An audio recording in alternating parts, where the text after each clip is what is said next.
এখন আমরা walking street অবশ্যই ব্যাংককে না, এটা হচ্ছে কোহিমার ওয়াকিং স্ট্রিট। এখানে সন্ধ্যাবেলায় বাজার বসে, মানে বাজার একটি কার্নিভাল বলা চলে।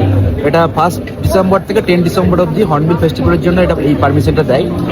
তো এই কার্নিভালে আমরা কফি খাচ্ছি শিকারদের সাথে, হিমাদিও কফি খাচ্ছে। ভ্যারাইটি খাবার পাওয়া যায়, খুব ভালো। এছাড়া গান বাজনাও হয়, দারুণ। 5 to 10 এই বাজারটা অবশ্যই ভালো লাগছে বেশ। মানে বিভিন্ন জিনিসও বিক্রি হয়, প্লাস স্ট্রিট ফুডটাই বেশি, লোকাল ফুড আছে, সেটা অনেক কিছুই আছে। এইটা কিন্তু একটা বাড়তি পাও না নাকি? একদম। আর আমাদের হোটেলটা একদম যে পয়েন্টে, আমাদের এই পয়েন্টেই হোটেল। ওই যে যাচ্ছে এটা, ট্রাইবাল ইয়ে পরে